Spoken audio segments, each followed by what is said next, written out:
하나님 말씀은 룻기 1장 6절에서 18절까지 말씀입니다. 구약성경 402쪽입니다. 한 절씩 교독합니다. 그 여인이 모압 지방에서 여호와께서 자기 백성을 돌보시사 그들에게 양식을 주셨다 함을 듣고 이에 두 며느리와 함께 일어나 모압 지방에서 돌아오려 하여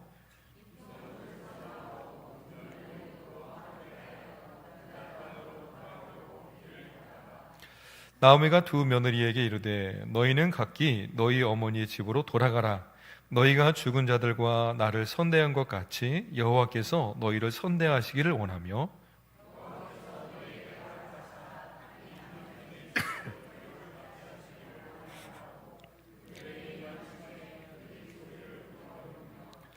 나오미에게 이르되 아니니이다. 우리는 어머니와 함께 어머니의 백성이로 돌아가겠나이다 하는지라.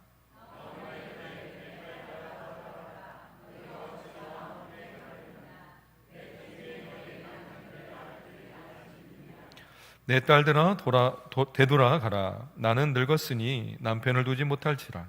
가령 내가 소망이 있다고 말한다 할지 오늘 밤에 남편을 두어 아들들을 낳는다 하더라도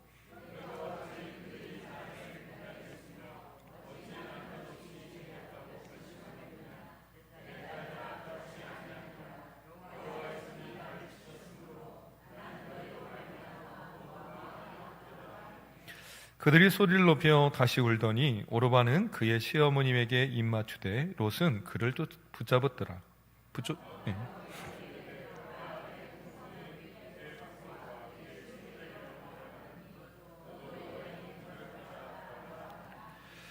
롯이 이르되 내게 어머니를 떠나며 어머니를 따르지 말고 돌아가라. 강건하지 마옵소서.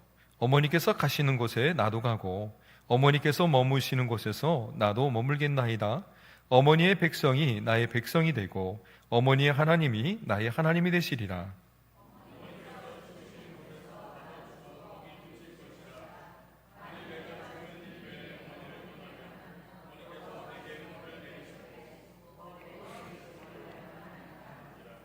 함께요. 나오미가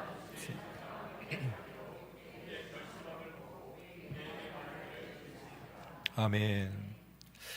성경을 읽다 보면 특별히 눈에 뜨는 부분들이 참 많죠.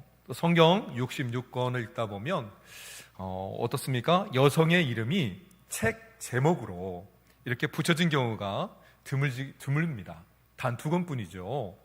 우리가 잘 알고 있는 것처럼 바로 룻기와 에스더입니다. 그런데 그 중에서도 룻기는 더욱 특별한 것이 있습니다.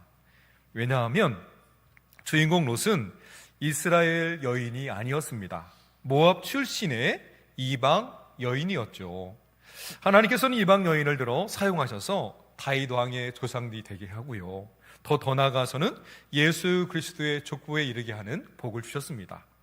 이는 하나님께서 이 구속사에 살펴보면 인간의 혈통이나 조건에 매이지 않고 오직 하나님의 은혜와 주권으로 이루어진다는 이 사실을 이 룻기를 통하여 보여줍니다. 오늘 본문은요, 참으로 비극적인 상황에 놓인 나오미와 그녀의 두 며느리 룻과 오르바의 모습을 보여주고 있습니다.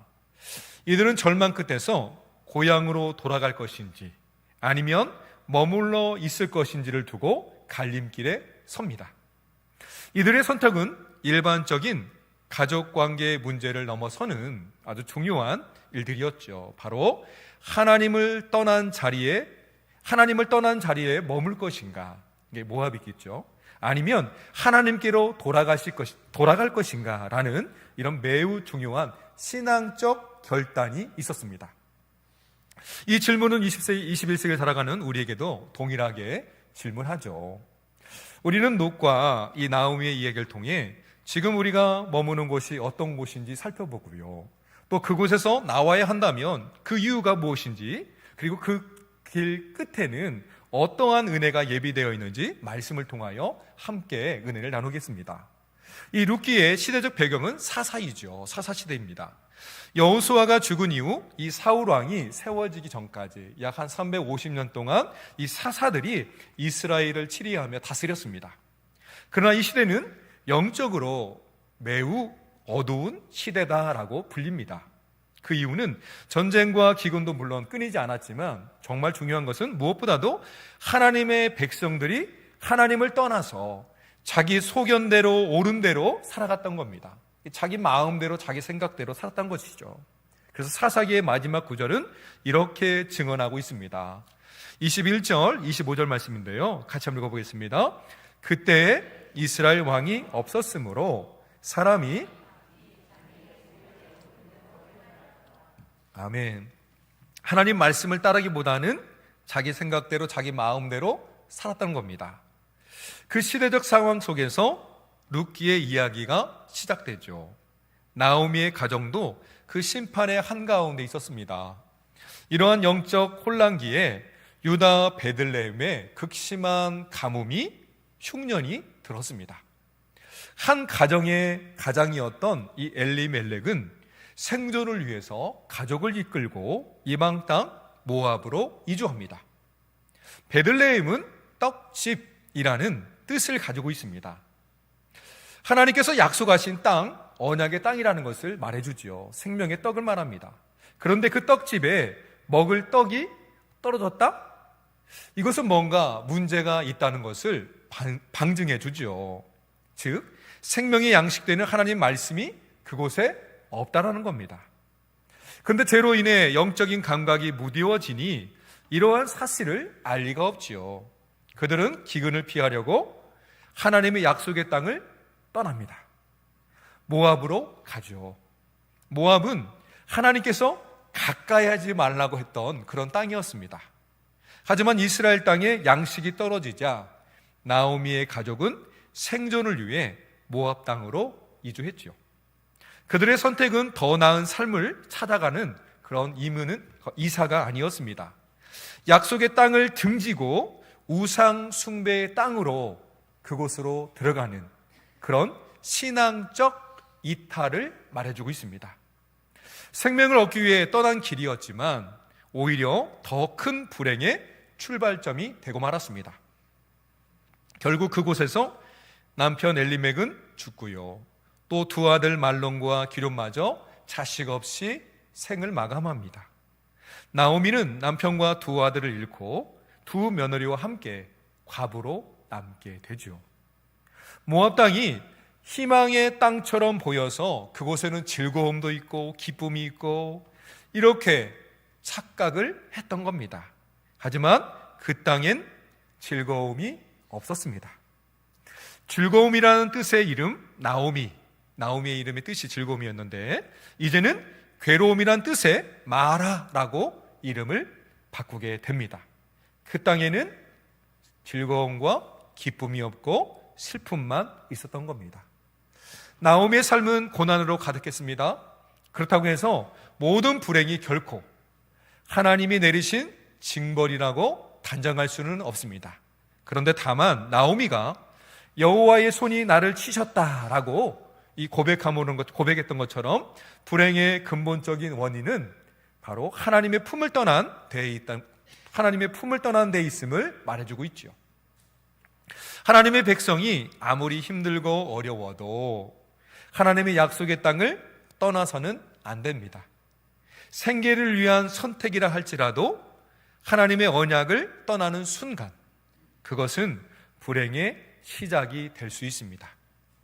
육신의 눈으로는 모압의 즐거움이 있고 인생을 걸만한 비전의 땅처럼 보인다 할지라도 그곳에는 하나님이 계시지 않았습니다. 하나님의 품을 떠난 그곳에는 참된 평화가 없는 것이죠. 오히려 힘든 일만 있을 수 있습니다. 나오미의 가정이 모압에서 겪은 비극은 바로 그 사실을 보여주죠. 그러므로 우리는 먼저 하나님을 떠나 있던 자리에서 어떻습니까? 우리 자신이 지금 어디에 있는지, 내가 혹시 영적인 모압 땅에 머물러 있지 않는지 살펴보아야 할 것입니다. 있던 곳에서 나와 하나님께로 돌아가야 되죠. 하나님은 나오미를 버려두지 않으셨습니다. 베들레헴에 풍년이 들었다는 이 소식이 들려옵니다. 그리고 그 소식을 나오미가 듣게 되죠. 우리 6절과 7절 말씀인데요, 같이 한번 읽어보겠습니다. 그 여인이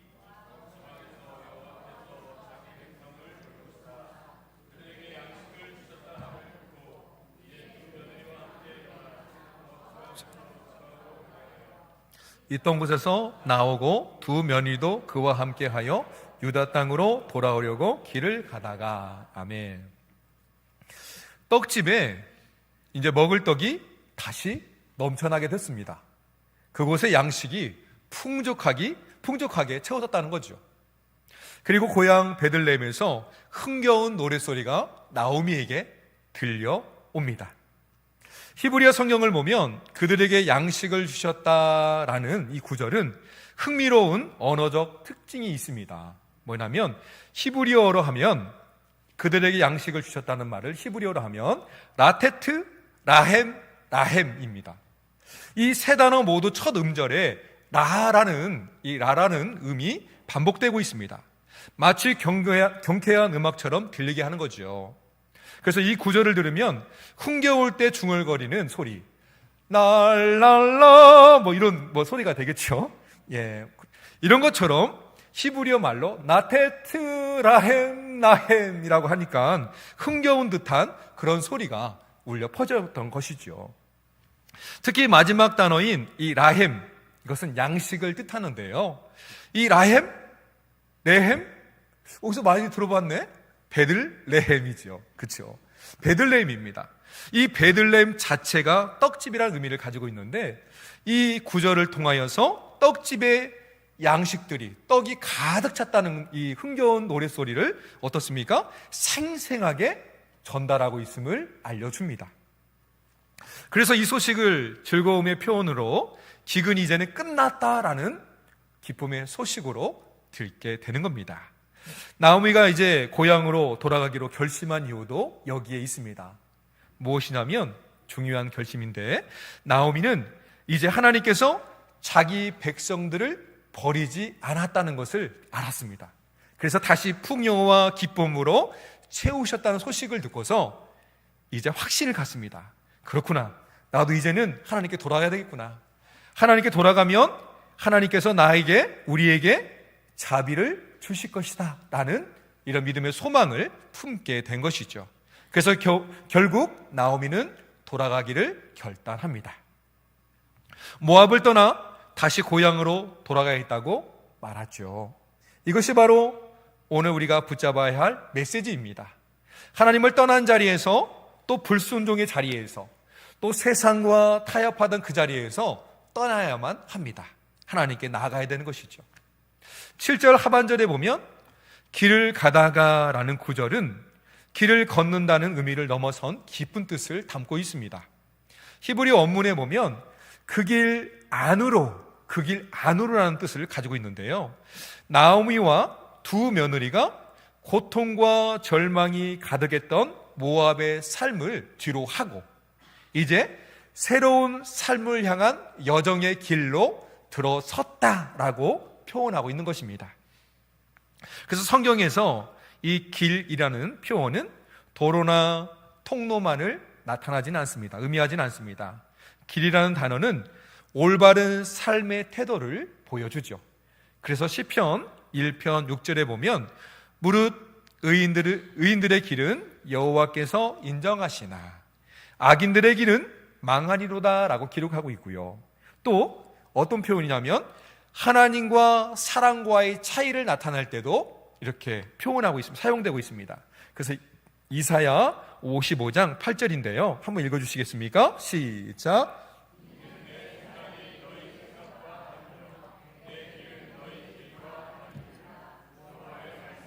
아멘. 그렇습니다.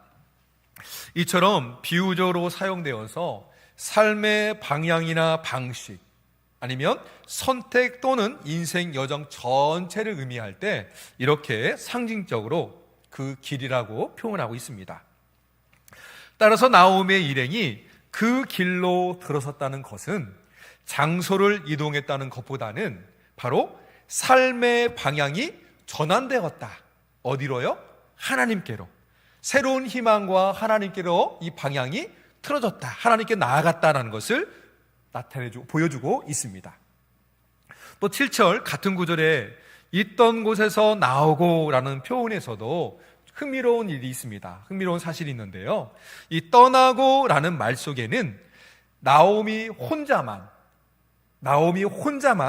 모압 땅을 떠났다는 것을 강조하고 있습니다. 사실 현실적으로는 이 겉으로 드러난 것은 나오미와 두 며느리, 이 나오미와 두 며느리, 그게 세 사람이잖아요.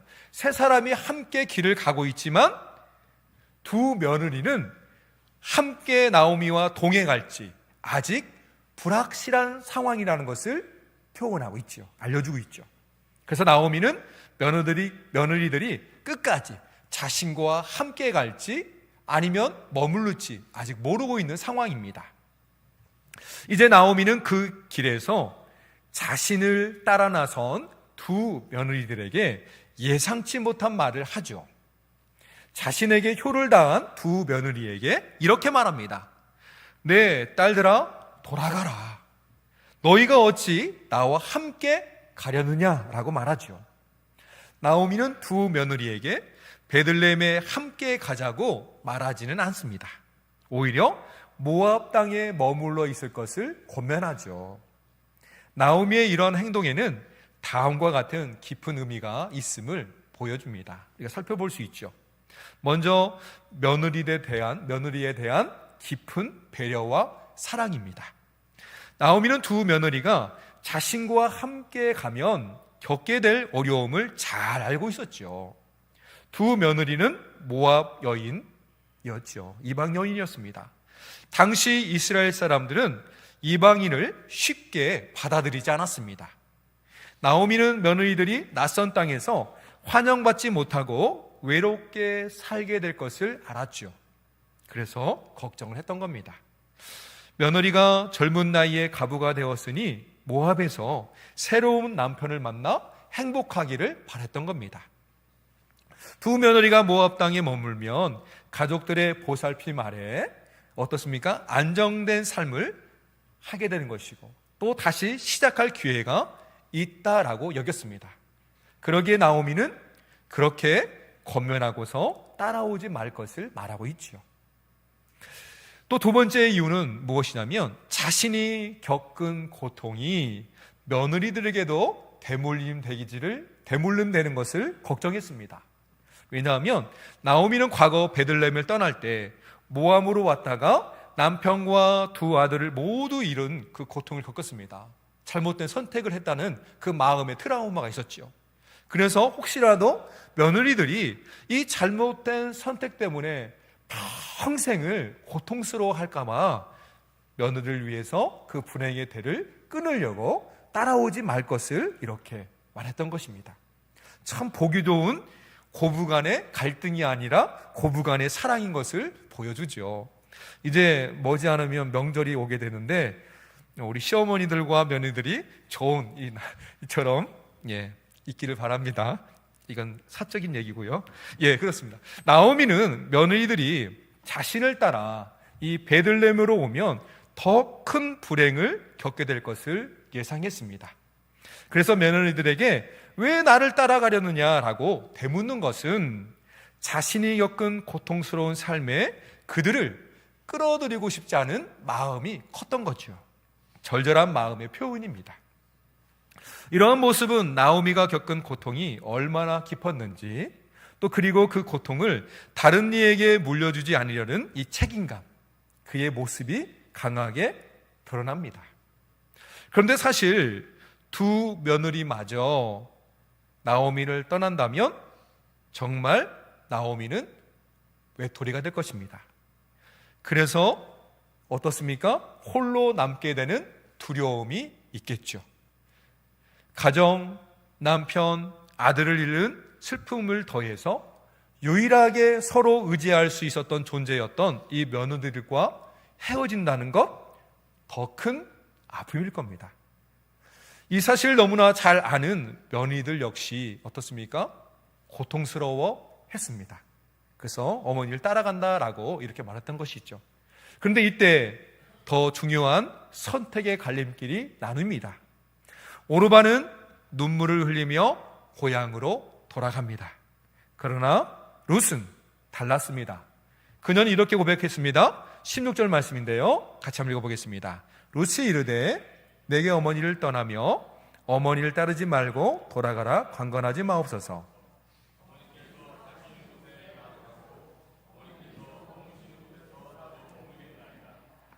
어머니 백성이 나의 백성이 되고 어머니의 하나님이 나의 하나님이 되시리니. 아멘. 며느리 룻의 이 고백은 단순한 시어머니를 향한 효심은 아니었습니다. 그것은 하나님을 향한 신앙의 고백이었습니다. 현실적으로 아무런 보장도 없는 길이었지만 룻은 믿음으로 결단합니다. 여기서 우리는 중요한 교훈을 얻게 됩니다. 믿음의 결단은 때로 손해보는 것처럼 보일 수 있습니다. 오르바의 선택은 세상적으로 보면 더 합리적이고 지혜롭지요. 이러한 선택의 갈림길은 성경 여러 구절에서 여러 인물들에게서도 찾아볼 수 있는데요. 이 아브람과 그의 조카였던 룻, 이름이 좀 비슷하기도 해요. 그래서 이 롯과 룻, 며느리 룻입니다. 헷갈리시면 안 돼요. 저도 헷갈리지만 우리 들으실 때 롯이라는 것을 염두에 두시고 아브라함의 조카라는 것을 염두에 두시고 들어주시기 바랍니다. 예, 이 롯은요 서로 서로 막 다투게 되니까 어떻습니까? 살기 어려워지자 각기 다른 길로 가자고 합의를 합니다. 이때 아브라함은 조카 롯에게 먼저 선택권을 주죠.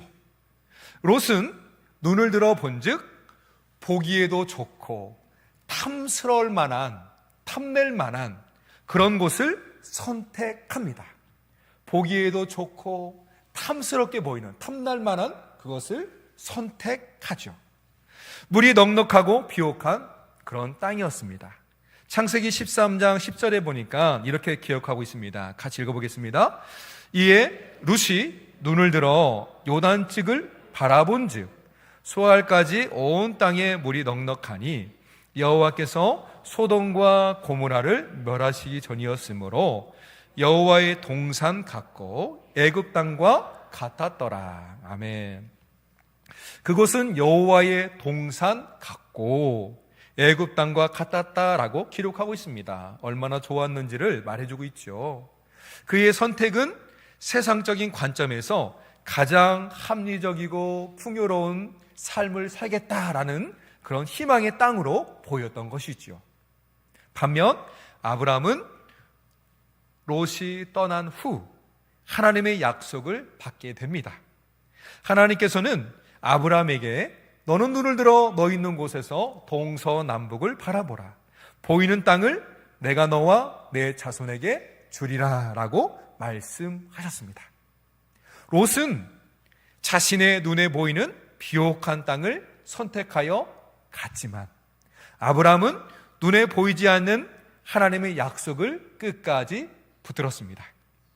롯이 선택한 그 땅은 결국 소돔과 고모라의 멸망으로 사라졌지만 아브라함이 믿음으로 붙든 약속은 이스라엘 민족의 시초가 되는 유일한 그리고 복된 그런 땅으로, 그런 약속으로 이어졌습니다. 이처럼 나오미의 며느리 룻은 믿음의 선택을 했습니다. 그녀는 자신의 고향과 민족을 떠나 하나님을 따르기로 결단했고요. 그 믿음은 예수 그리스도의 축복에까지 이르는 복을 누리게 됩니다. 믿음의 눈으로 보면 이 룻의 선택은, 며느리 룻의 선택은 하나님을 향한 참된 결단이었고 하나님은 그 믿음을 귀히 여겼습니다. 이제 우리도 결단해야 할 때이죠. 눈에 보이는 유익을 따라가는 것이 아니라 믿음으로 하나님의 약속을 붙드는 삶을 살아야 합니다. 하나님을 떠난 자리에서 이제 다시 하나님께로 돌아와야 되겠죠. 세상과 타협한 자리에서 나와야 합니다. 자기 소견에 오른 대로 내 마음대로 사는 것이 아니라 하나님 말씀을 따라 살아가는 것이 복된 길이죠. 며느리 룻은 믿음의 결단으로 나오미를 따라 베들레헴으로 향합니다. 나오미가 너의 민족과 신에게로 돌아가라고 권면을 했을 때 롯은 자신의 민족도 또 자신이 자라온 문화도 또 오랫동안 섬겨온 민족신조차도 모두 끊어냅니다. 롯의 결단은 자신을 보호해 주었던 모든 울타리에서 벗어나 그 있던 곳에서 나와서 전혀 다른 가치관 속으로 들어가는 각오였죠. 롯은 이제 유일하신 하나님만 따르겠다고 결단합니다. 이것은 자신의 정체성과 삶의 기반을 송두리째 바꾸는 결단이었죠. 이방 여인으로서 감당해야 할 모든 위험과 이 불확실함을 무엇으로 감당했습니까? 그렇죠. 믿음입니다. 이 믿음으로 다 껴안습니다. 하나님께 자신의 모든 것을 온전히 맡겼습니다. 그 믿음의 결단은 롯의 인생을 완전히 변화시켜 줍니다. 절망적인 상황 속에서도 롯은 성실하게 시어머니를 섬겼습니다. 이삭을 줍는 과정에서 한 사람을 만납니다. 하나님께서 이 사람을 보냈죠. 우리가 잘 알고 있는 것처럼 하나님께서 예비하신 보아스입니다. 누굴 보았다고요? 신랑감을 보았습니다. 그 이름이 보아스입니다. 이 보아스는 율법에 명시된 이 고엘, 곧 기업 물을 자의 역할을 감당합니다. 이 고엘의 제도가 이 기업 물을 자라는 뜻을 가지고 있는데 이 세 가지로 이 고엘의 이 역할들을 우리가 살펴볼 수 있습니다. 짤막하게 본다면 첫째는 재산을 되찾아주는 사람입니다. 그런 역할을 하는 거죠. 둘째는 원수를 대신 갚아주는 거예요. 피를 대신 갚아주는 겁니다. 마지막 세 번째로는 후사를 이어주는 겁니다. 믿음의 대를 이어주는 것이죠. 그런데 이 보아스는 룻에게 기꺼이 자기 자신을 희생했습니다. 왜냐하면 이 모든 것이 다 자기 것이 아니거든요. 나오미와 룻에게 물려지는 거예요. 자기 것이 아니에요. 희생해야 되는데 보아스는 그 역할을 철저히 잘 감당하였습니다. 그래서 룻과 나오미의 삶을 완전히 회복시켜 주죠. 이러한 보아스의 이야기는 곧 우리의 참된 고엘이신 예수 그리스도를 예표하고 있습니다. 예수님은 죄와 사망에 팔려 영원히 죽을 수밖에 없었던 우리를 위해 자신의 생명을 대속물로 내어주셨죠. 그리하여 우리 모든 죄의 빛을 청산하시고 하나님 나라의 영원한 기업을 되찾아 주었습니다. 예수 그리스도의 보혈은 우리를 죄와 사망의 권세에서 완전히 자유하게 만들었죠. 우리는 더 이상 죄의 종이 아니라 이제는 하나님의 자녀로서 은혜의 삶을 누리게 되었습니다. 예수님은 우리의 모든 빛을 대신 갚아주셨고요. 죽음의 권세가 이제는 우리를 주장하지 못하게 합니다. 영원한 구속자, 우리의 참된 고엘이 되신 예수님의 은혜 안에 우리는 머물러 있는 것이죠. 시어머니 나오미와 며느리 롯은 보아스를 통해 절망에서 소망으로 바뀌어졌고요.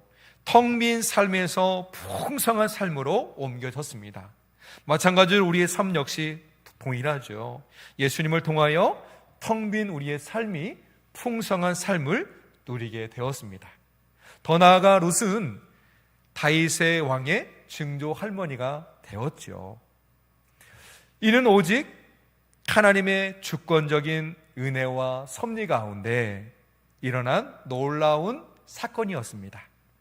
하나님께서 이 한 사람 모압 여인 롯을 택하여서 하나님의 유대한 구원의 역사를 이루는 도구로 사용하셨습니다. 하나님의 구원은 혈통이나 공로를 의지하는 것이 아니라 오직 하나님의 은혜로 말미암아 된다는 것, 하나님의 은혜로 된다는 것을 우리에게 그리고 온 세상에 알려줍니다. 오늘 말씀을 통해 있던 곳에서 나와야 할 이유를 우리는 깨닫게 되었습니다. 약속의 땅을 떠난 나오미는 결국 빈 털터리가 되어서 다시 돌아와야만 했죠. 이는 인간의 노력과 판단만으로 어떻습니까? 자신의 인생을 풀어갈 수 있다라는 교만함과 어리석음을 보여줍니다. 이런 잘못된 삶의 자리에서 나와야 합니다. 하나님이 없는 세상을 의지하면 결국 모든 것을 잃고 마는 것이죠. 롯의 이야기는 단순한 한 가정의 비극과 회복을 기록하는 것은 아닙니다. 그것은 하나님의 백성이 어디에 있어야 하는지, 또 무엇을 붙들어야 하는지를 분명하게 보여줍니다. 오늘 우리가 믿음으로 결단할 때 하나님께서는 우리의 작은 순종을 통해 예수 그리스도의 복음이 우리 삶을 통하여 증거되고 전파되도록 하십니다. 그러므로 우리는 내가 주인 되었던 그런 삶에서 나와서 하나님을 모시며 또 복음 가운데 쓰임받는 삶으로 살아야 되겠죠. 세상과 타협하던 자리에서 나와야만 합니다. 그리고 이제 우리의 참된 고엘이 되시는 우리 예수 그리스도께로 나아감으로 말미암아 그 복음 앞에서 빚진 자의 삶을 감당해야 되겠죠. 예수님 안에서 우리의 절망은 소망으로 바뀝니다. 텅 빈 삶은 충만함으로 변하는 것이죠. 그리고 죽음에서 생명으로 옮겨지는 겁니다. 우리는 예수님을 통하여 시련과 고난이 있을 때 우리의 안전한 포구 되시는 우리 예수님께, 우리 하나님께 나아감으로 말미암아 영원한 안식처를 누리게 됩니다. 그러므로 우리는 어떻습니까? 이런 것을 우리만 붙들고 있으면 될까요? 안 되겠죠. 아직도 예수님 알지 못하는 우리 이웃들에게 그들을 참된 평안 가운데, 그리고 참된 안식처 가운데 이끌어내야 되겠습니다. 이런 삶을 통하여 하나님께 기쁨이 드리고 복음의 빚진 자의 삶을 살아가는 우리 모든 성도가 되기를 우리 예수님의 이름으로 축원드립니다. 기도합니다. 사랑의 아버지 하나님, 감사합니다. 저희들을 불러주시고 죄 가운데 있었지만 그곳에 불러주셔서 평안의 자리, 기쁨의 자리, 또 영원한 생명의 자리로 옮겨주시니 감사드립니다. 구하옵긴 아버지 하나님, 우리가 여기에만 이제는 머물러 있는 것이 아니라, 여기에서만 만족하는 것이 아니라 세상을 향하여 다시 나갈 수 있도록 우리에게 힘과 능력과 권세를 허락하여 주옵소서. 그래서 아직도 예수님을 모르는 우리 이웃들에게, 우리 가족들에게, 우리 친지들에게 예수님의 평안을 온전히 전하고, 그리함으로 말미암아 우리가 하나님의 기쁨이 되어지는, 또 하나님 앞에 귀하게 쓰임받는 삶이 되게 하여 주옵소서. 위하여 기도합니다. 연약한 우리 믿음의 권속들 속히 건강함이 회복되어서 다음에는 함께 나와 예배드리며 기쁨을 나누게 하여 주옵소서. 감사드리오며 우리 예수님의 이름으로 기도합니다. 아멘.